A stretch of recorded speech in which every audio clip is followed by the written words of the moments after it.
താഴെകളുണ്ട്. ഇവിടെ ഇവിടെ ഇരിക്കുന്നുണ്ട്. ഒരു സകലമില്ലാത്ത ആരെങ്കിലും 10 മിനിറ്റ് ഞാൻ വയ്ക്കുമ്പോൾ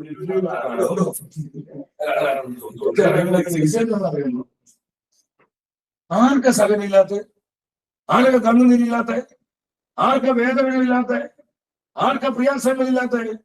സഹോദരങ്ങളെ, നിങ്ങൾ മനസ്സിലാക്കണം. ദാവീദ് പറയാണ്, ഞാൻ മരണ താഴ്വരയിലൂടെ നടക്കുന്നത്. എന്താണ് അർത്ഥം? ഏത് സമയത്ത് മരണം സംഭവിക്കാം, ഏത് സമയത്ത് ജീവൻ അപകടത്തിലാകാം. ഇതെല്ലാം 100% ദാവീദിന് അറിയാമായിരുന്നു. ദാവീദ് പൊട്ടനായിരുന്നില്ല, ചിലർക്ക് അറിയാമായിരുന്നു. പക്ഷെ ദാവീദ് പറയാണ്, എന്നാൽ ഞാൻ ഇപ്രകാരം ഒരു താഴ്വരയിലൂടെയാണ് നടക്കുന്നതെങ്കിലും എന്റെ കർത്താവ് എന്റെ കൂടെയുള്ളതിനാൽ ഞാൻ ഭയപ്പെടുകയില്ല.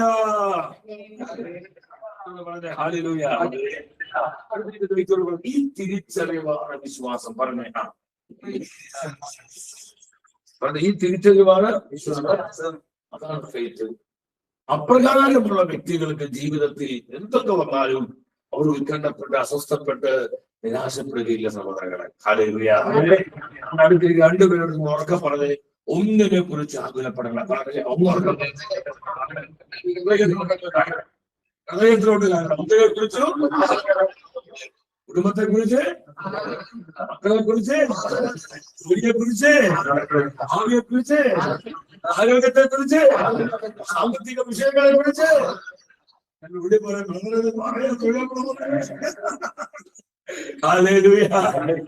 എന്തിനാ സംശയിക്കണേ? നിങ്ങൾ ചിന്തിക്കുക, ഇത് കർത്താവിന്റെ ജീവനുള്ള വചനമാണ്. ഈ വചനത്തിൽ സൃഷ്ടിക്കാനുള്ള പവറുണ്ട്. ഈ വചനത്തിൽ വിടിവിക്കാനുള്ള ശക്തിയുണ്ട്. ആരെല്ലാം ഈ വചനത്തിൽ വിശ്വസിക്കുന്നതോ അവനെയും അവളെയും എന്നേക്കുമായി രക്ഷിക്കുവാൻ, വീണ്ടെടുക്കുവാനുള്ള അത്ഭുത ശക്തി കർത്താവിന്റെ വചനത്തിലുണ്ട്.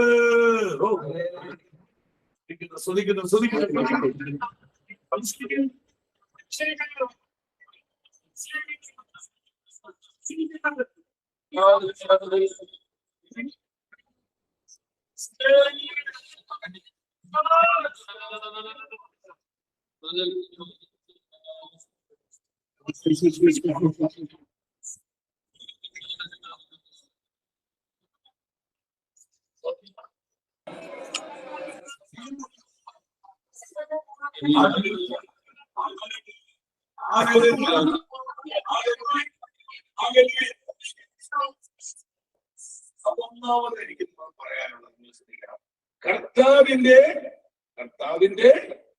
പ്രോമിസിൽ വിശ്വസിക്കുക. കർത്താവിന്റെ വാഗ്ദാനങ്ങളിൽ വിശ്വസിക്കുക. കർത്താവിന്റെ വാഗ്ദാനങ്ങളിൽ വിശ്വസിക്കുക. രണ്ടാമത്, വിശ്വാസത്തിലൂടെ ഈ വാഗ്ദാനങ്ങൾ സ്വന്തമാക്കും. ഇതാണ് നമ്മൾ ശ്രദ്ധിക്കുന്നത്. കർത്താവിന്റെ പ്രോമിസുകളിൽ നമ്മൾ ഹൃദയം ഉറപ്പിക്കണം. രണ്ടാമത്, വിശ്വാസത്തിലൂടെ ഈ വാഗ്ദാനങ്ങൾ നമ്മൾ സ്വന്തമാക്കണം. അങ്ങനെ സ്വന്തമാക്കിയുടെ ചരിത്രമാണ് പരിശുദ്ധ ബൈബിളിൽ നമ്മോട് പറയാനുള്ളത്. പറഞ്ഞേ ഹല്ലേലൂയ. നിങ്ങൾ അത് മനസ്സിലാക്കുക. നമുക്ക് റോമക്കാർക്കുള്ളിലേക്ക് എഴുതിയ ലേഖനം ധരിക്കുന്നു. എല്ലാവരും 4-ാം അധ്യായം 18 മുതൽ 22 വരെയുള്ള വചനങ്ങൾ നിർത്തി വായിക്കും. റോമർ 4:18 മുതൽ 22 വരെ. എന്താ പരിശുദ്ധാത്മാവ് പറയുന്നത്? വായിച്ചു. വീഡിയോ സ്വർഗം വായിച്ചു. നിന്റെ സന്തതി ഉറക്കെ വായിച്ചു. ഇപ്രകാരമായിരിക്കുമെന്ന് എന്ന് പറയപ്പെട്ടിരിക്കുന്ന അനുസരിച്ച് അനേകം ജനതകളുടെ പിതാവാകും എന്ന് പ്രതീക്ഷയ്ക്ക് സാധ്യത ഇല്ലാതിരുന്നിട്ടും പ്രതീക്ഷയോടെ അവൻ വിശ്വസിച്ചു. യാതൊരു പ്രതീക്ഷയോടെ നമ്മളെപ്പോഴും വിശ്വസിക്കുന്നത്.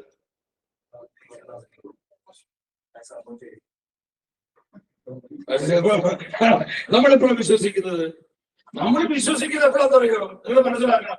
നമ്മൾ വിശ്വസിക്കുന്നത് ഇതിലൊക്കെ നടക്കും എന്ന് ഒരു ചിന്തയുള്ള കാര്യങ്ങളാണ് നമ്മൾ വിശ്വസിക്കുന്നത്. മനസ്സിലാക്കണം. നമ്മുടെ സാധ്യത ദൈവമാണെന്നും നമ്മുടെ സാധ്യത ദൈവത്തിൽ മാത്രമാണെന്നും നാം തിരിച്ചറിയണം. അതിന് നമ്മുടെ സാധ്യത മനുഷ്യരല്ല, ഈ ലോകത്തിലെ സംവിധാനങ്ങളല്ല. നമ്മുടെ സാധ്യത സർവശക്തനും സർവാധിപനുമായി ഇങ്ങോട്ട് നോക്കി, കുരിശോട്ട് നോക്കി, നമ്മുടെ കർത്താവാണ് നമ്മുടെ സാധ്യത. രണ്ടാമത് ഞാൻ പറഞ്ഞു, കർത്താവിന്റെ പ്രോമീസിൽ വിശ്വസിക്കുക, വിശ്വാസത്തിലൂടെ ഈ പ്രോമീസുകൾ സ്വന്തമാക്കുക.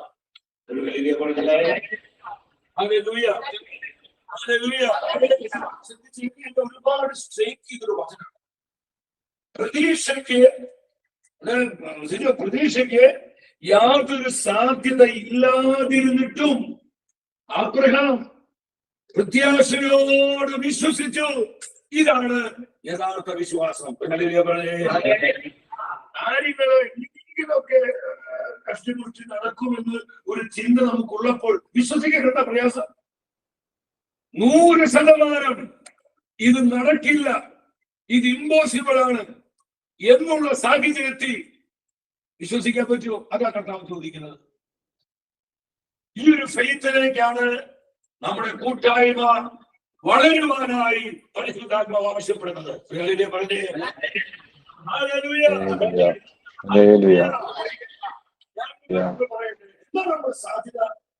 നമ്മുടെ സാധ്യത ഒരിക്കൽ കർത്താവിനോട് കഴിഞ്ഞ ഈ എന്താ പറയാ, നമ്മുടെ ഈസ്റ്ററിന്റെ കുർബാന മതി. ഞാൻ പുത്തമ്പള്ളിയിൽ നമ്മുടെ പ്രസിദ്ധപ്പള്ളിയിൽ കുർബാന അർപ്പിച്ചുകൊണ്ടിരിക്കുക.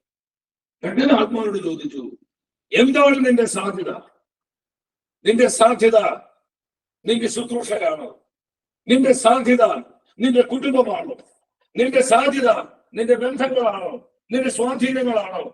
നിന്റെ സാധ്യത ഈ ലോകത്തിലെ മറ്റെന്തെങ്കിലും സംവിധാനങ്ങളാണോ? ഞാനത് ചിന്തിച്ചു. പെട്ടെന്ന് കർത്താവിനോട് പറയല്ലേ, നിന്റെ സാധ്യത ഞാനല്ലേ. സാധ്യത കർത്താവിനുള്ള സാധ്യത. എന്നോട് ചോദിക്കട്ടെ, എന്താ ദൈവമായ സാധ്യതയുടെ പ്രത്യേകത? നിങ്ങൾ മനസ്സിലാക്കണം. അതൊറ്റ കാര്യമോ? ദൈവത്തിനൊന്നും നമ്മുടെ സാധ്യത. ദൈവത്തിനൊന്നും സഹോദരൻ ശ്രമിക്കണം. കർത്താവ് ഈ വാചകം ഏറ്റെടുന്നു. നിനക്കുള്ള ദൂതായിരുന്നു. ദൈവത്തിനൊന്നും ഇവിടെ ചില മനസ്സുകളിങ്ങനെ അസ്വസ്ഥപ്പെട്ടിരിക്കുന്നു. ഞാൻ ഇവിടെ കേറുമ്പോൾ കർത്താവ് പറഞ്ഞ ഈ മെസ്സേജ് ഇവിടെ ഇപ്പൊ കൊടുക്കുക. വിഷയങ്ങൾ നൊമ്പരപ്പെട്ടിരിക്കുന്നവരെ ഇതിനകത്തിരിപ്പുണ്ട്. നിങ്ങൾക്കുള്ള ദൂതായിരുന്നു. സാധ്യത ദൈവമാണ്. എന്താണ് സാധ്യതയുടെ പ്രത്യേകത? അവരൊന്നും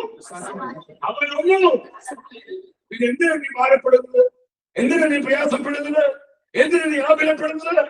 എന്തിനാ മനസ്സ് നൊമ്പ് ഇരിക്കുന്നത്? നീ വിശ്വസിക്കേ, നീ പ്രത്യാശിക്കേ. സന്തോഷത്തോടെ വാഗ്ദാനങ്ങൾ ഏറ്റുപറഞ്ഞ് ആ വാക്തത്തെ നമ്മുടെ ജീവിതത്തിലേക്ക് സ്വന്തമാക്ക്.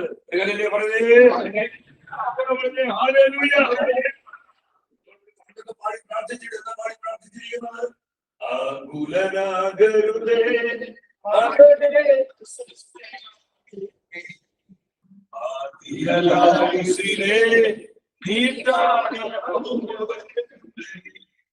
വിതയും കൊയ്ത്തും കലവറയും അറിവില്ലാത്തൊരു പറവകളെ പോറ്റി കരുണാമയനല്ലോ വത്സലത്താതൻ വാദകനായി.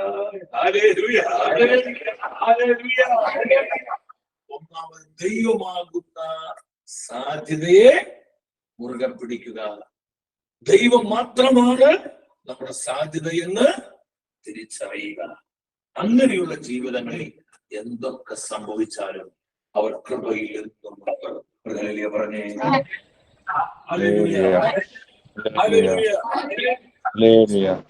ദൈവമാണ് നമ്മുടെ സാധ്യത. ദൈവത്തിൽ മാത്രമാണ് നമ്മുടെ സാധ്യത. ഇത് നിങ്ങൾ കൃപയായി ഏറ്റെടുത്താൽ ഒരാൾക്കും നിന്നെ പരാജയപ്പെടുത്താൻ പറ്റില്ല. ഒരാൾക്കും നിന്നെ തോൽപ്പിക്കാൻ പറ്റില്ല. ഒരു ശക്തിക്ക് നിന്നെ തകർക്കാൻ പറ്റില്ല. യാതൊന്നിനെയും നിന്നെ പരാജയപ്പെടുത്താൻ പറ്റില്ല. കാരണം സർവശക്തനായ ദൈവത്തിലാണ് നിന്റെ സാധ്യത.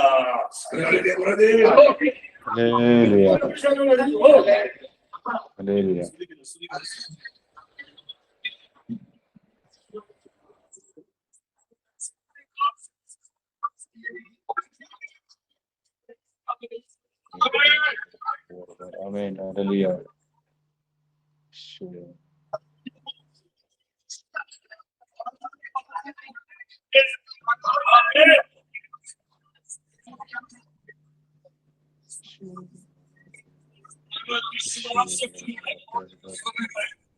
വിശ്വാസത്തിലൂടെ ഈ വചനത്തിന്റെ അനോയിന്റിങ് അഭിഷേകം ഏറ്റെടുത്തുകൊണ്ട് ഒന്ന് പരസ്പരം പറഞ്ഞേ, ദൈവത്തിനൊന്നും അസാധ്യമല്ല. പറഞ്ഞേ,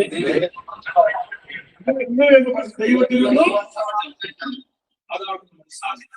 അപ്പൊ നമ്മുടെ സാധ്യത എന്താണ്? എന്താ നമ്മുടെ പോസിബിലിറ്റി? സാധ്യത. അങ്ങനെയാണെങ്കിൽ നമുക്കും അതുകൊണ്ട് കർത്താവ് പറഞ്ഞത്, കർത്താവ് മണ്ടനല്ല, സർവശക്തനാണ് നമ്മുടെ കർത്താവ്, സർവാധിപൻ നമ്മുടെ കർത്താവ്. അവൻ ഓൾ മൈറ്റി ആണ്, ഓൾ സഫിഷ്യന്റ് ആണ്.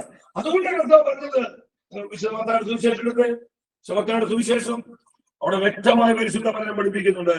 എന്താ പറയുന്നത് കർത്താവ്? ഓ, ഞങ്ങളോട് സംസാരിക്കണമേ.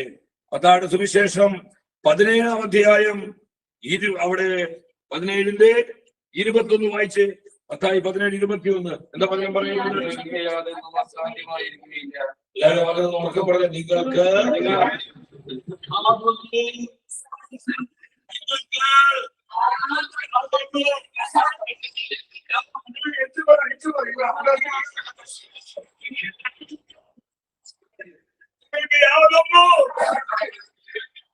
ആത്മാർത്ഥമായിട്ട് ചോദിക്കുക, സത്യം പറയണം.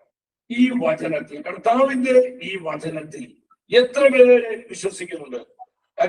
കൈപോകണ്ടോ? പ്രീസലോ? എത്ര ശരിക്കും വിശ്വസിക്കുന്നുണ്ടോ? സന്തോഷമുണ്ട്. എനിക്കറിയാം, പലവർക്ക് പേഴ്സണലി അറിയാം. പല പ്രയാസങ്ങൾ കടന്നുപോയി മക്കൾ കരുതി അവിടെ കർത്താവ് കൈപിടിച്ചു, കർത്താവ് ചേർത്ത് പിടിച്ചു. മുങ്ങിപ്പോകുന്നു വിചാരിച്ചുകൊണ്ട് കടത്തിരിപ്പുണ്ട്. പക്ഷെ മുങ്ങൽ കർത്താവ് അനുവദിച്ചില്ല. ഒരു അറിയില്ലേ പറഞ്ഞത്? കർത്താവ് ചേർത്ത് പിടിച്ചു. ഇങ്ങനെ എത്തുന്നു നമ്മൾ പ്രതീക്ഷിച്ചതല്ല. പക്ഷെ ഇവിടെ വരെ ആരെത്തിച്ചത്? കാരണം എനിക്ക് ഉറപ്പുണ്ട്, നിങ്ങൾ പലരും ദൈവത്തെ സാധ്യത കണ്ടെത്തി. ആ സാധ്യതയാണ് അവൻ മുന്നോട്ട് നയിച്ചത്.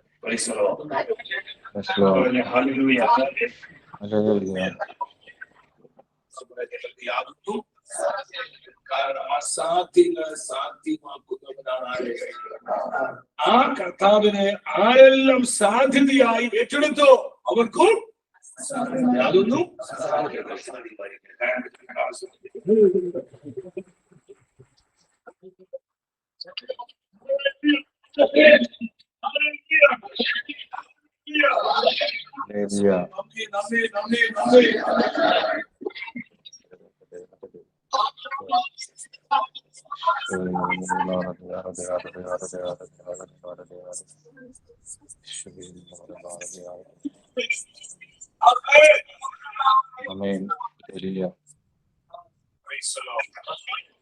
നമ്മുടെ കൂട്ടായ്മയോട് ഈ സമയം പരിശുദ്ധ പറയുന്നത്, പ്രവചന ദൂതൻ പറയുന്നത്, നിങ്ങൾ അസാധ്യങ്ങളെ നോക്കി പുഞ്ചിരിക്കുന്നവരാണ്. സാധ്യങ്ങളെ നോക്കി നമ്മൾ ആനന്ദിക്കുന്നവരാണ്. അത് കണ്ട് അസ്വസ്ഥപ്പെടുകയോ പ്രയാസപ്പെടുകയോ ഭാരപ്പെടുകയോ പരിഭ്രമിക്കുകയോ നമ്മുടെ ഹൃദയം ആകെ ആകുലപ്പെടുകയോ ചെയ്യേണ്ടത്. അസാധ്യതകളെ നോക്കി നമ്മൾ പുഞ്ചിരിക്കുക, സന്തോഷിക്കുക. കാരണം എന്താ? ഏത് അസാധ്യതയെയും സാധ്യതയാക്കി മാറ്റാൻ കഴിയുന്നവരാണ് നമ്മുടെ ദൈവമായ കർത്താവ്. എത്ര ശക്തമാണ് ദൈവത്തിന്റെ വചനം. ഞങ്ങളുടെ ഉള്ളിൽ ഒരു ഭാരം ഉള്ളിലോട്ട് പോകുന്നു. അത് ഞാൻ പറയാൻ കാരണം, ചിലപ്പോൾ ഉൾപ്പെട്ടിരിക്കുന്ന ഒരു വ്യക്തിക്ക് വേണ്ടി കാര്യം മെസ്സേജ് കർത്താവ് പറയുകയുള്ളൂ.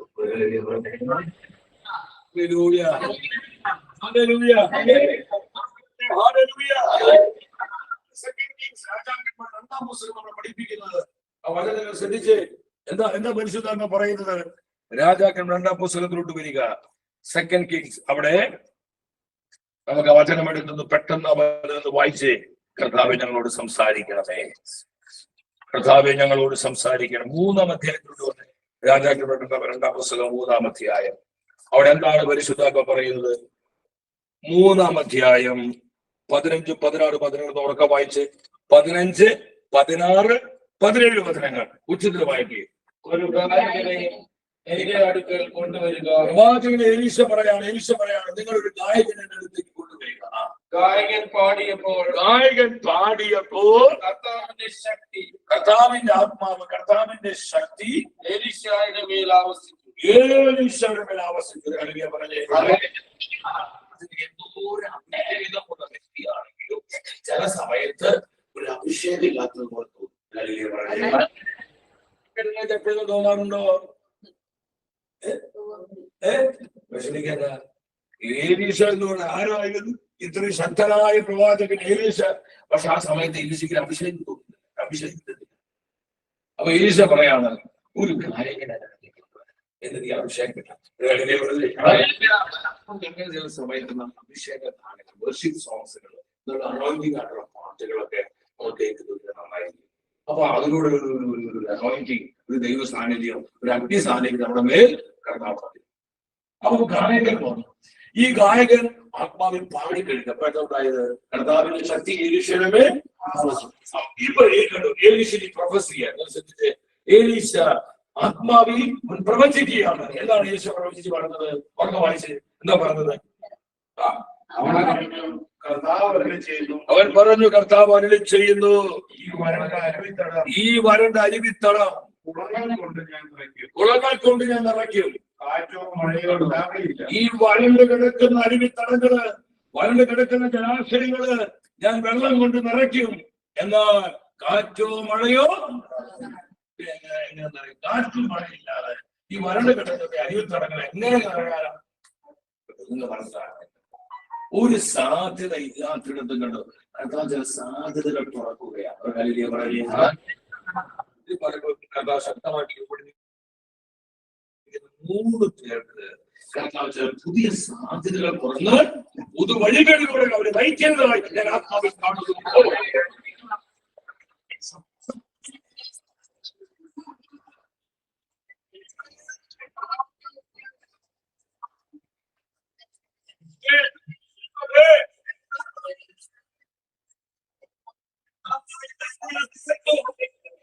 ഇതെങ്ങനെ സംഭവിക്കും? സംശയിക്കേണ്ട.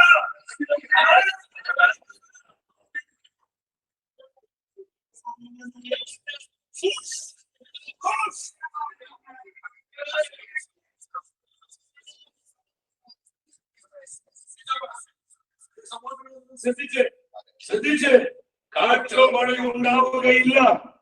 കാറ്റും മഴയും ഇല്ലാതെ വരണ്ട് കിടക്കുന്ന ജലാശയങ്ങള്, വരണ്ട് കിടക്കുന്ന അരുവിത്തടങ്ങള് വെള്ളം കൊണ്ട് നിറയ്ക്കുവാൻ കഴിയുന്ന ഒരുവൻ മാത്രമേ ഉള്ളൂ. അവന്റെ പേരെന്ത്? കർത്താവായ യേശു. അവനെ സംസാരിച്ചുകൊണ്ടിരിക്കുന്നത്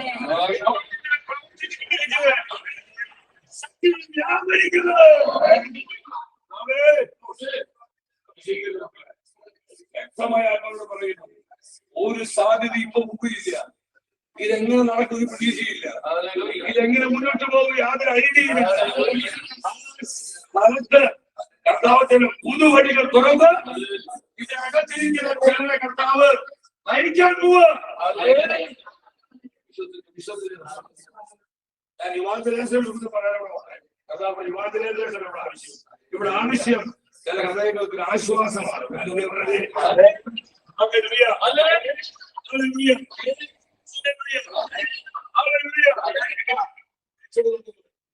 ദൈവത്തിന് നമ്മുടെ സാധ്യത, ദൈവത്തിൽ മാത്രമാണ് നമ്മുടെ സാധ്യത.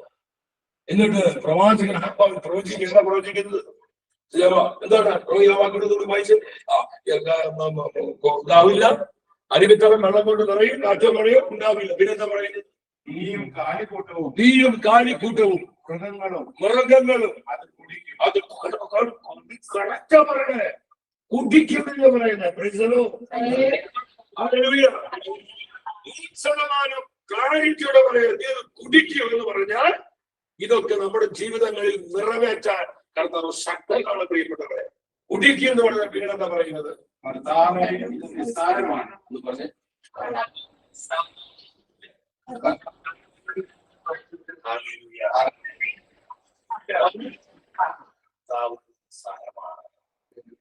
നമുക്കാണ് ഇതൊക്കെ വലിയ കീഴാമുട്ടി പോലെ നമ്മളാണ് ദൈവമേ എങ്ങനെ നടക്കാം, അയ്യോ ഇങ്ങനെയാണ്, ഇതൊക്കെ നമ്മുടെ ചിന്തകളാ.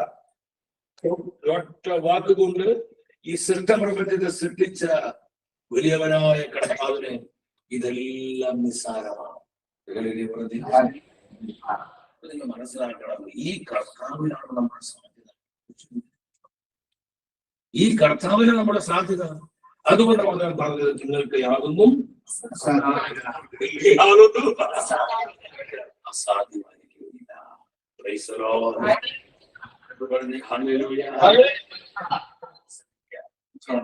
വളരെ സംഗ്രഹിച്ചെടുക്കണം. ഒന്ന്, ദൈവമാകുന്ന സാധ്യതയിൽ പൂർണ്ണമായി ആശ്രയിക്കുക.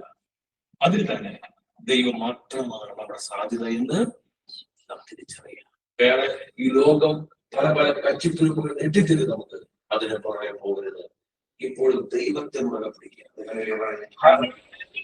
കർത്താവിനെ കൂടെ കർത്താവിനെ കർത്താവ് കൂടെയുള്ള ഒരു വ്യക്തിയെയും തകർക്കാൻ ആർക്കും. കർത്താവ് കൂടെയുള്ള കുടുംബത്തെ നശിപ്പിക്കാൻ പറ്റുമോ? കർത്താവ് കൂടെയുള്ള കൂട്ടായ്മ നശിപ്പിക്കാൻ പറ്റുമോ? കർത്താവ് കൂടെയുള്ള വ്യക്തികളെ തകർക്കാൻ സാധിക്കുമോ? അതാണ് ബാലാം പറഞ്ഞത്. ആ വാക്ക് ഇവിടെ നിന്ന് സംഖ്യയുടെ പുസ്തകത്തിലോട്ട് വന്ന് സംഖ്യയുടെ പുസ്തകം, സംഖ്യയുടെ ആരൊക്കെ കെണിവെച്ചാലും ആരൊക്കെ തകർക്കാൻ നോക്കിയാലും ഒന്നെങ്കിൽ അവർ തകർന്നു പോകും, അല്ലെങ്കിൽ അവർ മാനസാന്തരപ്പെടും. അല്ലാതെ കർത്താവ് വിളിച്ചവരെ തൊടാൻ ആർക്കും സാധിക്കില്ല. നിങ്ങൾ സംഖ്യയുടെ പുസ്തകത്തിലോട്ട് വരിക. അവിടെ ദൈവത്തിന് തിരുവെടുത്ത് ഈ സമൂഹത്തിന് തരുന്ന പ്രബോധന സന്ദേശമാണ്. 22-ാം അധ്യായം, 22-ാം അധ്യായം, സംഖ്യ 22-12 ഉറക്കെ വായിച്ച് ഉച്ചത്തിൽ വായിക്കണം. അവർ ഉച്ചത്തിൽ വായിച്ച് സംഖ്യ 22-12 എന്താണ് പരിശുദ്ധ വചനം പറയുന്നത്? ഉച്ചത്തിൽ ദൈവം ബാലാമിനോട് അരുളി ചെയ്തു, ദൈവം ബാലാമിനോട് അരുളി ചെയ്തു, നീ അവരോട് കൂടെ പോകരുത്, നീ അവരോട് കൂടെ പോകരുത്, ആ ജനത്തെ ശപിക്കരുത്, നീ എന്റെ ജനത്തെ ശപിക്കരുത്. എന്താ പറയുന്നത്? എന്തെന്നാൽ അവർ അനുഗ്രഹീതരാണ്. എന്തെന്നാൽ അവർ അനുഗ്രഹിക്കപ്പെട്ടവരാണ്. മനസ്സിലാക്കണം, ദൈവം കൂടെയുള്ള അത് വ്യക്തിയാകട്ടെ, കുടുംബമാകട്ടെ, സമൂഹമാകട്ടെ, കൂട്ടായ്മയാകട്ടെ, ജനതയാകട്ടെ, അവരെ ശപിക്കാനോ അവരെ തകർക്കാനോ അവരെ നശിപ്പിക്കാനോ ആർക്കും സാധ്യമല്ല. ദൈവം പറയാ, നീ എന്ത് ചെയ്താലും ആ ജനത്തിൽ ഒന്ന് സംബന്ധിച്ച് ശപിച്ചാലും ആ ശാപം അനുഗ്രഹമാണ്. കാരണം അവർ എന്റെ ജനമാണ്, അവർ അനുഗ്രഹിക്കപ്പെട്ട ജനമാണ്, അവരുടെ കൂടെ ഞാനുണ്ട്. ദൈവം കൂടെയുള്ള ജനം.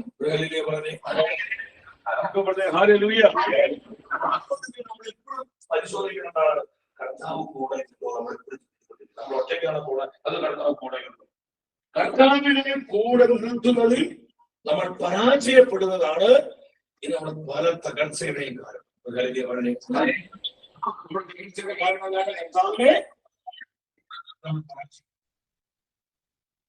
നമ്മുടെ നാശത്തിന് കാരണം അതാണ്. പലപ്പോഴും നമ്മുടെ ആത്മീയമായ തകർച്ചയ്ക്ക് കാരണം അതാണ്. അതുകൊണ്ട് സഹോദരങ്ങളെ, കർത്താവ് കൂടെയുള്ള വ്യക്തികളാകട്ടെ, കുടുംബമാകട്ടെ, സമൂഹമാകട്ടെ, കൂട്ടായ്മയാകട്ടെ, അവരെ ശപിക്കാനോ അവരെ നശിപ്പിക്കാനോ അവരെ തകർക്കാനോ അവരെ ഇല്ലാതാക്കാനോ അവരെ പിടിതുമാക്കാനോ ഈ ലോകത്തിലെ ഒരു ശക്തിക്കും, ഒരു പൈശാചിക രൂപിക്കും, ഒരു അന്ധകാര പോരാട്ടത്തിനും, ഒരു ഇരുട്ടിന്റെ വ്യാപാരത്തിനും, ഒരു മന്ത്രവാദത്തിനും, ഒരു കൂടോത്രത്തിനും, ഒരു ബ്ലാക്ക് മാജിക് പവറിനും, ഒരു വർഗീയ ശക്തിക്കും പ്രിയപ്പെട്ടവരെ സാധിക്കുകയും. അതുകൊണ്ടാണ് പറഞ്ഞത്, അവർ അനുഗ്രഹിക്കുന്നതാണ്, അവർ എന്റെ ജനമാണ്, ഞാൻ അവരോട് കൂടെയുണ്ട്.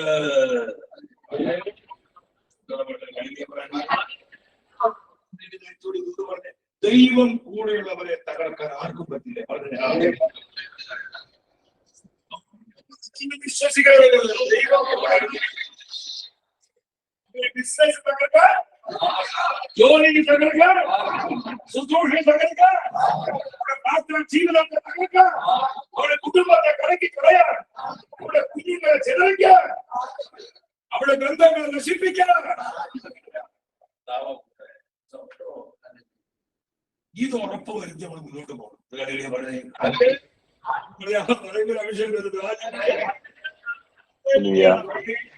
Hallelujah. ദൈവത്തിലാണ് നമ്മുടെ സാധ്യത. ദൈവം മാത്രമാണ്.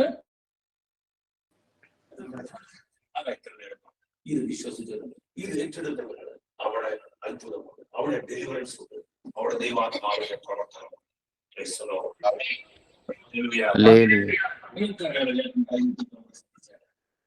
എന്നോർക്കാണ് അവിടെ നമ്മുടെ ഒരു അവിടെ അല്ലാണ്ട് ഓഫീസിൽ വന്നതും ഒക്കെ അവിടെ വന്ന് 3 വർഷങ്ങളുടെ ആത്മീയ ബന്ധം എനിക്ക് കൂട്ടായ്മയായിട്ടുണ്ട്. പിന്നെ 5-6 വർഷങ്ങൾക്ക് ശേഷമാണ് വരുന്നത്. നമുക്കറിയാം, ദുബായിൽ ഞാൻ ആദ്യമായി വന്നു. നമ്മുടെ കൂട്ടായ്മ, നമ്മുടെ വർഷം കഴിച്ച് നമ്മളങ്ങനെ ജീവിച്ചു അവിടെ പാടി വർഷിപ്പിക്കുന്നു. നമ്മളെ UAE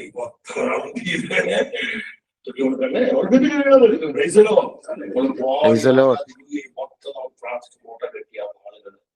എന്റെ സഹോദരങ്ങളെ, ഞാനോട് പറയട്ടെ, എപ്പോഴും ഓർക്കുന്നുണ്ട്, 2016 വ്യക്തമായി ദൈവാത്മാവ് പറയുന്നത്, എന്റെ മുഖം ലോകത്തെ കാണിച്ചു കൊടുക്കാൻ, എന്റെ സഭയ്ക്ക് ശബ്ദമായി തീരാൻ എനിക്ക് വേണ്ടി ഒരു വാർത്ത ആരംഭിക്കും.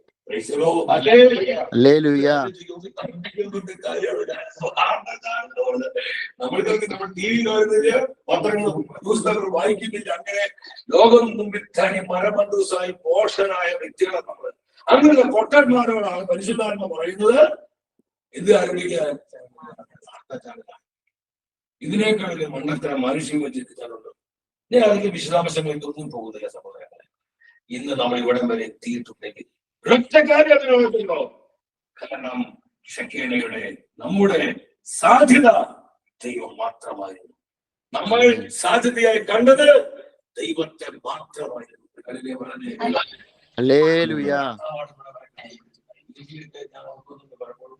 മാനസിക രോഗിയായി അത്രയും റിസ്ക്, കോടാനുകോടിയുടെ ചെലവുകള്, ഇതിന്റെ ഇൻഫ്രാസ്ട്രക്ചർ, ഇതിന്റെ റണ്ണിങ്, 24 മണിക്കൂർ ഇതിന്റെ പ്രോഗ്രാം ന്യൂസുകൾ, ദൈവമേ, ഇതൊക്കെ നമ്മൾ ചിന്തിക്കപ്പെട്ട കാര്യമാണ്. മാനുഷികമായിട്ട് ഒരു മാസം 55-60 ലക്ഷം രൂപ വേണം. നിങ്ങൾ മനസ്സിലാക്കണം, 55 ലക്ഷം പോയിട്ട് 50,000 രൂപ നമ്മുടെ കയ്യിലുണ്ടോ? ഞാൻ ഒരു ഓപ്പണായിട്ട് പറയാം. എനിക്ക് ഒരു കാര്യം മനസ്സിലായി, നമ്മൾ ദൈവപരിപാലനയെ കുറിച്ച് ഒരുപാട് പ്രസംഗിച്ചിട്ടുണ്ട്, ദൈവത്തിന്റെ വിശ്വസതയെ കുറിച്ച് വർഷങ്ങളോളം പ്രസംഗിച്ചിട്ടുണ്ട്. പക്ഷേ ഈ മീഡിയ മിനിസ്ട്രിയുമായി കർത്താവ് ബന്ധപ്പെടുത്തിയതിനു ശേഷമാണ് ദൈവത്തിന്റെ പ്രൊവിഡൻസ് എന്താണ് കൃത്യമായി മനസ്സിലായത്. ഓരോ മാസവും ഷെക്കേനയ്ക്ക് 60 ലക്ഷം തരാൻ കർത്താവിന് പറ്റുമെങ്കിൽ എന്റെയും നിന്റെയും ജീവിതത്തിൽ ഇടപെടാനാണോ കർത്താവിന്റെ പ്രയാസം? ഏത് വിഷയങ്ങളെയും ക്രമയാക്കി മാറ്റാൻ, അനുഗ്രഹമാക്കി മാറ്റാൻ, അഭിഷേകമാക്കി മാറ്റാൻ വിശ്വസ്തരായ ദൈവമാണ് എന്നെ വിളിച്ചിരിക്കുന്നത്.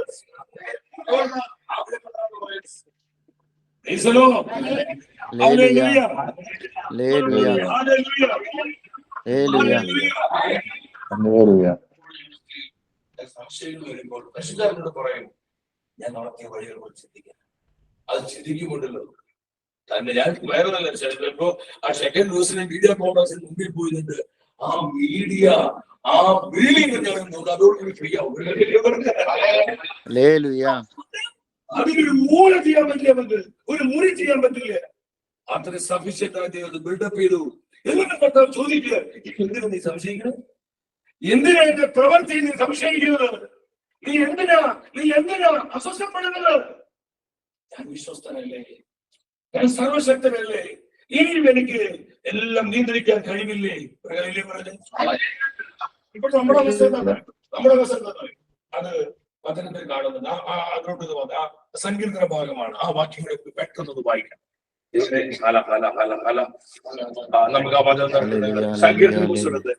സങ്കീർത്തന പുസ്തകത്തില് ഞാൻ എന്റെ കുടുംബത്തോടും ഇവിടെ എനിക്ക് ഫ്രീ ആയിട്ട് പറയാം, സ്വന്തം കുടുംബമാണ്.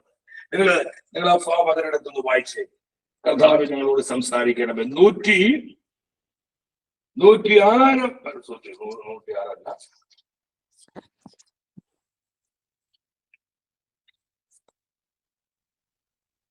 കർത്താവേ നന്ദി.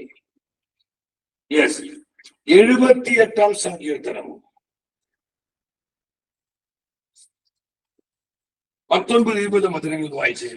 നമ്മുടെ ഇടയിൽ ഈ സംശയങ്ങൾ ഉണ്ടാകരുത്. അവർ ദൈവത്തിനെതിരായി സംസാരിച്ചു. എന്താണ് പറഞ്ഞത്? മരുഭൂമിയിൽ മേശയൊരുക്കാൻ ദൈവത്തിന് കഴിയുമോ? അവിടുന്ന് പാറയിൽ അടിച്ച് ജലം പൊട്ടിയൊഴുകി. അവിടുന്ന് പാറയിൽ അടിച്ചു, ജലം പൊട്ടിയൊഴുകി, നീർച്ചാലുകൾ കവിഞ്ഞു. എന്നാൽ ജനത്തിന് അപ്പവും മാംസവും നൽകാൻ മാംസവും നൽകാൻ അവിടുത്തേക്ക് കഴിയുമോ? എന്തെല്ലാം അർത്ഥം പറയുന്നത്? മരുഭൂമിയിലെ കരിമ്പാറ കൂട്ടങ്ങളിൽ നിന്ന് 30 ലക്ഷം വരുന്ന ജനത്തിനുള്ള നല്ല ദാഹന ആര് കൊടുത്തു? ഇതല്ലെന്ന് കണ്ടവരാണ്. ഇതൊക്കെ കണ്ടിട്ട് അവര് പറയാണ് ശരിയാണ്, ദാഹജനക്ക് കിട്ടി, പക്ഷെ ഇപ്പോ നമുക്കിവിടെ അപ്പവും മാംസം തരാൻ പറ്റും. അപ്പൊ ഇതൊരു കാര്യം മനസ്സിലാക്കണം.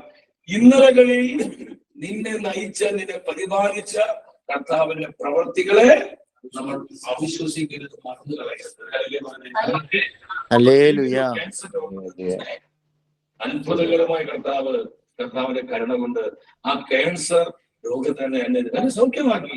1% പോലും എന്റെ ശരീരത്തിൽ ആ രോഗാണുമില്ല. ഞാൻ പൂർണ്ണമായും ഹീലിംഗ് കിട്ടിയേ.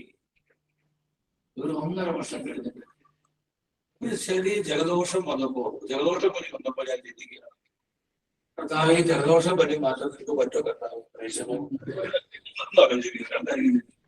ഇതുപോലെയാണ് പലപ്പോഴും നമ്മൾ ചിന്തിക്കുന്നത്, പ്രവർത്തിക്കുന്നത്. മാരകമായ ക്യാൻസർ രോഗത്തിൽ രക്ഷിക്കാൻ കർത്താവിന് പറ്റുമെങ്കിൽ പിന്നെ ഈ ജലദോഷം പനിയാണോ കർത്താവ് വിഷയം? ആണോ? നീ എന്തിനാ അസ്വസ്ഥപ്പെടുന്നത്? നീ എന്തിനാ പ്രയാസപ്പെടുന്നത്? ഇന്നലകളിൽ എത്രയോ അധികമായി ദൈവം നിന്നെ പരിപാലിച്ചു. ആ പരിപാലന സഹോദരങ്ങളെ നമ്മൾ ഒരിക്കലും മറന്നു പോകരുത്.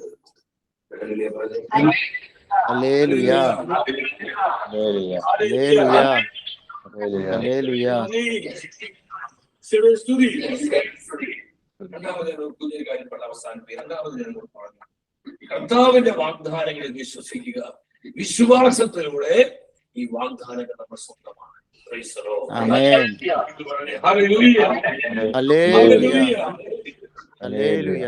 നമ്മളെ ഒരു മാസം 55-60 ലക്ഷം രൂപ വേണമെന്നൊക്കെ പറഞ്ഞു. പലരും പറഞ്ഞു ഒരു കാര്യം ചെയ്യുന്നവരെ നമുക്കൊരു 5 വയസ്സ് വരുമാനമില്ല, ഫോറിൻ ഏജൻസികളുമായിട്ട് ബന്ധങ്ങളില്ല, അവിടെ ഫണ്ടിങ്ങില്ല, ഇത് കൊമേഴ്സില്ല, തേടില്ല. അപ്പൊ അവരുടെ ഒരു കാര്യം നല്ല പരസ്യം കൊള്ളാലോ. നമുക്ക് സഭയുടെ തന്നെ പരസ്യ കോളേജുകള്, സഭയുടെ ആശുപത്രികള്, ഇങ്ങനെയുള്ള പരസ്യങ്ങളൊക്കെ കുറച്ചൊക്കെ ഒരു പൈസ കിട്ടും. അത്രയും ഭാരം കുറഞ്ഞില്ലേ എന്ന് ചിന്തിച്ചുകൊണ്ടിരിക്കുകയാണ്. അപ്പൊ ഉള്ളിലൊരു സംതൃപ്തി കിട്ടുന്നില്ല. ഞാനിപ്പോൾ ഓർക്കുന്നുണ്ട്, ഈ സമയത്ത് മനസ്സിലാക്കണോ, ഈ സമയത്ത് ഈ ചാനലിന്റെ പ്രവർത്തകർക്ക് 10-100 സ്റ്റാഫ് ഇവർക്ക് ഓടിയിൽ നിന്ന് എടുത്തിട്ടാണ് സാലറി കൊടുക്കുന്നത്. എന്തോ ഓടിയിലുള്ളത് മനസ്സിലായില്ലേ? അത് എടുത്തിട്ടാണ് സാലറി കൊടുക്കുന്നത്. 30-35 ലക്ഷം ആ കാലഘട്ടത്തിൽ 40 ലക്ഷം 35-40 ലക്ഷം രൂപയായിരുന്നു ചെക്കിന്റെ ന്യൂസ് ആരംഭകാലത്താണ്. ഇത് ഒരു 3 മാസം കൊടുത്താൽ 1 കോടി രൂപ. അപ്പൊ ഇങ്ങനെ ചിന്തിക്കുന്ന സമയത്ത് അപ്പോഴാണ് ഇത് ചിന്തകളൊക്കെ വരുന്നത്. ഈ സമയത്ത് എനിക്കിവിടെ ഓർക്കുന്നു, 2020 ജനുവരി 24-ാം തീയതി കണ്ണൂർ രൂപതയുടെ കൺവെൻഷൻ നടന്നതാണ്. കുട്ടിയും ശരിയാണ് കൺവെൻഷൻ ചെയ്യുന്നത്. ആ കൺവെൻഷൻ 3-ാമത്തെ ദിവസം ഞാൻ എന്റെ മുറിയിൽ ഇങ്ങനെ ഉറങ്ങി വിശ്രമിച്ചുകൊണ്ടിരിക്കുക. ഒരു രാത്രി ഒരു 2 മണിയായിട്ടുണ്ടായിരുന്നു. കർത്താവ് എന്നെ തൊട്ടുകൊണ്ടു. അപ്പൊ ഞാൻ അതിന് തൊട്ടുകൊണ്ട് ഞാനൊരു വലിയൊരു മിഷണറിയുടെ ജീവചരിത്രം വായിക്കുക. അദ്ദേഹത്തിന്റെ പേര്, അദ്ദേഹം ബ്രിട്ടനിലുള്ള ഒരു മിഷണറിയാണ്. 5000 കുട്ടികൾക്ക് അദ്ദേഹം ദൈവപരിപാലന കൊണ്ട് അനാഥശാലകൾ 5000 കുട്ടികൾക്ക് അദ്ദേഹം വേണ്ട കാര്യങ്ങളെല്ലാം കൊടുത്ത് അവരെ വളർത്തിക്കൊണ്ടുവരുന്ന വലിയൊരു മിഷണറി. ഞാൻ അദ്ദേഹത്തിന്റെ ബയോഗ്രാഫിയൊക്കെ വായിച്ച് രാത്രി 2 മണിയായി എനിക്ക് ഉറക്കുന്നുണ്ട്. ഞാൻ എന്റെ വീട്ടിലിരിക്കുക. ഈ സമയത്ത് ആ മുറിയിലേക്ക് കർത്താവിന്റെ മഹത്വം ഇറങ്ങി, കർത്താവിന്റെ ഗ്ലോറി ആ മുറിയിലേക്ക് ഇറങ്ങി വരികയാണ്. എന്തെന്നില്ലാത്തൊരു ആശ്വാസം, എന്തെന്നില്ലാത്തൊരു ധൈര്യവും, എന്തെന്നില്ലാത്തൊരു ആനന്ദമൊക്കെ എനിക്ക് വരാൻ തുടങ്ങി. ഈ സമയത്ത് ഞാൻ കൃത്യമായി ശബ്ദം കേൾക്കുകയാണ്. ആ ശബ്ദപ്രകാരമായിരുന്നു. അത് കർത്താവ് പ്രോമിസ് ആണ്. അതൊരു പ്രോമിസ് വേർഡാണ്. അതൊരു വാഗ്ദത്ത വചനമാണ്. ആ വാഗ്ദത്ത വചനം ഇതായിരുന്നു: എന്റെ നീതിമാൻ വിശ്വാസം മൂലം ജീവിക്കൂ. നീതിമാൻ വിശ്വാസം മൂലം ജീവിക്കും. അതാ പറഞ്ഞു, മോനെ, എന്റെ മുഖം കാണിക്കാനുള്ള ചാനലാണിത്, എന്റെ ശബ്ദം ലോകത്തിന് കേൾപ്പിക്കാനുള്ള മാധ്യമ ശത്രുതയാണിത്. ഈ ചാനലിലൂടെ ഒരു പരസ്യം വേണ്ട. This is my mission. ഇത് എന്റെ ശത്രുതയാണ്. ഇത് നടത്തിക്കൊണ്ടുപോകുവാൻ ഞാൻ വിശ്വസ്തനാണ്. ഹല്ലേലൂയ. 6 കോടി കടമാറ്റ ഈ സമയത്തിൽ വാഗ്ദാനം മനസ്സിലാക്കണോ? കാര്യങ്ങൾ സുഖമായി പോകുമ്പോഴല്ല. 6 കോടി കടം, 6 കോടി. കൂടെയുള്ള പലരും വിശ്വസിച്ച് അവിടെ വീടും ഇവിടെ ദൈവദാസനെ പറ്റിക്കുന്ന ബോധം കൊണ്ട് അവരൊക്കെ തന്നു. അതൊക്കെ പണയം വെച്ച് ഇവിടെ എല്ലാം പണയം വെച്ച് 6 കോടി കടം. ഞാൻ നോക്കുമ്പോ ഒരു നടുകടലിൽ പട്ടം കിടക്കുന്ന കഴിവഞ്ചി പോലെ ഏത് സമയത്ത് മുങ്ങിപ്പോകാം. ഈ ദൗത്യം പ്രതീക്ഷിച്ച് എന്താ പറയാ, ഈ ശുശ്രൂഷ പ്രതീക്ഷിച്ചുകൊണ്ട് പല നല്ല നല്ല ജോലിയുള്ള പലരും അത് വിട്ടുപേക്ഷിച്ച് അവരെ സർവീസ് മൈൻഡോട് കൂടി കർത്താവിനെ ശുശ്രൂഷിക്കാൻ സ്നേഹത്തോടു കൂടി സംഖ്യയിലേക്ക് വന്നിരിക്കുക. ഇപ്പൊ അതും ഇതുമില്ലാതെ ചിന്തിക്കുന്നത് വല്ലാത്ത ഭാരമുള്ള സമയമാണ്. സഹോദരൻ, ആ സമയത്തൊക്കെ അപ്പോഴാണ് എന്താ പറയുന്നത്, എന്റെ നീതിമാൻ. പക്ഷെ അത് നമ്മൾ ഇപ്പൊ പറയാൻ എളുപ്പമാണ്. 6 കോടി കടബാധ്യതയും ഇതുപോലത്തെ പ്രതിസന്ധി നിൽക്കുന്ന സമയത്ത് നമുക്ക് ആ വാഗ്ദത്തം, ആ പ്രോമിസ് വിശ്വസിച്ച് നമ്മുടെ ജീവിതത്തിലേക്ക് ശുശ്രൂഷയിൽ ഏറ്റെടുക്കുക എന്ന് പറഞ്ഞാൽ അത് മാനുഷികമായി എളുപ്പമുള്ള ഒരു കാര്യമാണ്. അതിന് കർത്താവിന്റെ സഹായവും കൃപയും കൂടി എത്തി. 2003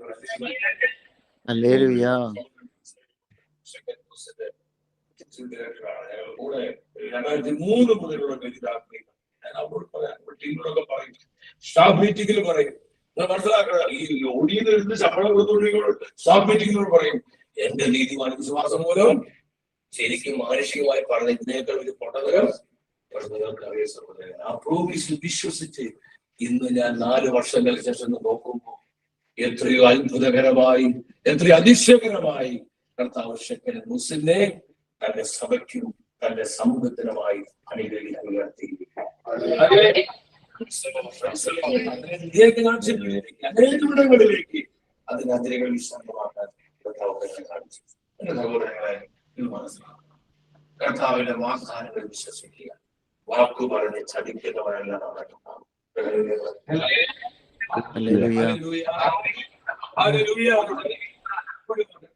നമുക്ക് നമ്മുടെ സെഷൻ കർത്താവ് സമർപ്പിക്കാം. അപ്പോസ്തല പ്രവർത്തനത്തിലോട്ട് വരിക.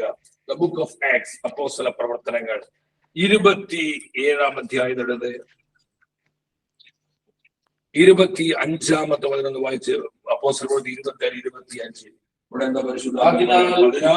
ജനങ്ങളെ, നിങ്ങൾ ധൈര്യമായിരിക്കുക. പൗലോസ്ലിഹയുടെ സാക്ഷ്യമാണ്. ഏത് സമയത്തും ആ കപ്പൽ മുങ്ങിപ്പോവാ. അത്രമാത്രം പ്രതിസന്ധി അവിടെയുണ്ട്. കൊടുങ്കാറ്റിന് ആഞ്ഞടിച്ചുകൊണ്ടിരിക്കുന്നു.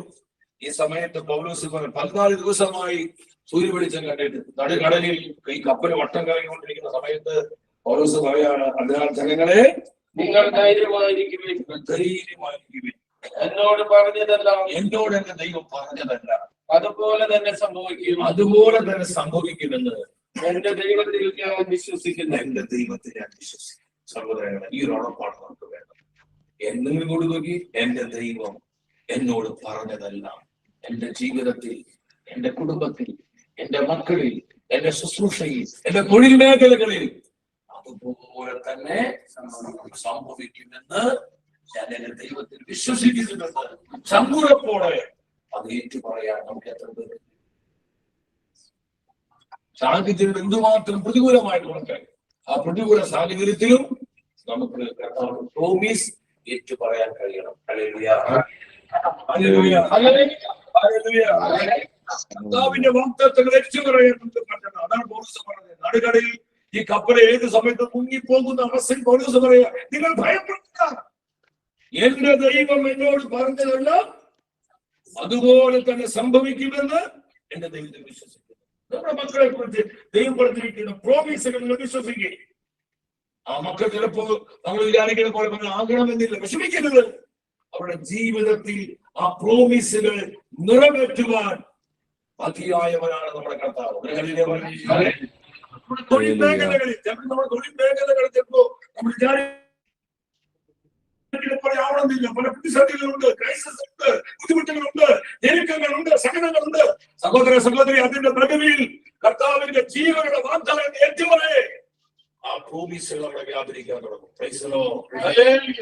തലമുറകളിൽ, ശുശ്രൂഷകളിൽ എല്ലാം ഈ ഒരു ഫെയ്ത്ത് നമുക്കുണ്ടാകട്ടെ. കർത്താവ് പ്രോമിസിൽ വിശ്വസിക്കുക, വിശ്വാസത്തിലുള്ള വാഗ്ദത്തങ്ങൾ സ്വന്തമാക്കുക. അതിനായി ദൈവങ്ങൾ എല്ലാവരെയും അനുഗ്രഹിക്കുന്നതിനെ പ്രാർത്ഥിക്കുക. Praise the Lord. വളരെ ഹല്ലേലൂയ.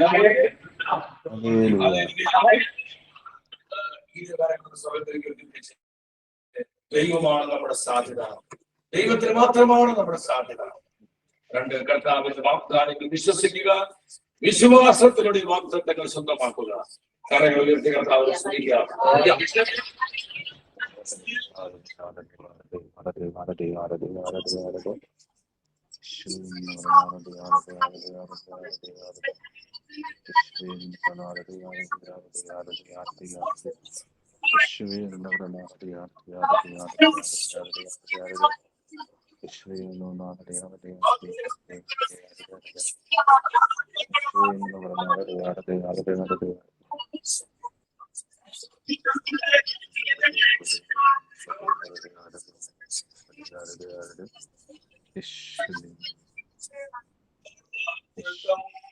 ചെയ്തവൻ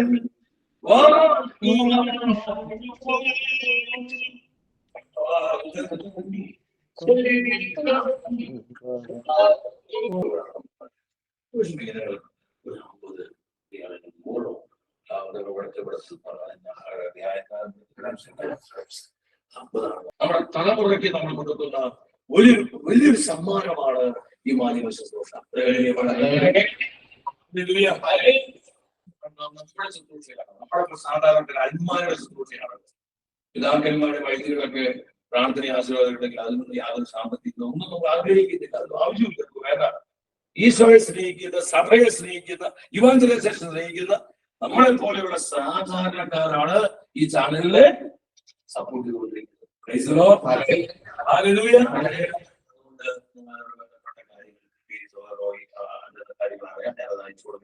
പറ്റുന്നതുപോലെ നിങ്ങൾ അത് സഹായിക്കാനായിട്ട് വരണം. ഒത്തിരി ആവശ്യമുള്ള ഏകദേശം 60 ലക്ഷം രൂപ ഓരോ മാസം. 60 ലക്ഷം പോയിട്ട് എല്ലാവരും നമ്മുടെ കയ്യിൽ എടുക്കുന്ന ഒത്തിരി ഉണ്ട്. പക്ഷെ അതിന് നടുവിൽ നമ്മൾ കേട്ടതുപോലെ വിശ്വസ്തയുടെ കർത്താവ് ഈ ശുശ്രൂഷ മുന്നോട്ട് കൊടുക്കും. ഞങ്ങളുടെ പ്രാർത്ഥനയും സഹായ സഹകരണങ്ങളും അതുപോലെ തന്നെ സപ്പോർട്ട് എല്ലാം നമ്മുടെ കൂടെ ഉണ്ടാവണമെന്ന് നമ്മുടെ ചാനലാണെന്ന് മനസ്സിലാക്കി കർത്താവിന് വേണ്ടി, നമ്മുടെ ജനത്തിന് വേണ്ടി, നമ്മുടെ മക്കൾക്ക് വേണ്ടി, നമ്മുടെ തലമുറകൾക്ക് വേണ്ടി ഇതിനെ നിലനിർത്തുക എന്നുള്ളത് നമ്മുടെ ആവശ്യമാണ്.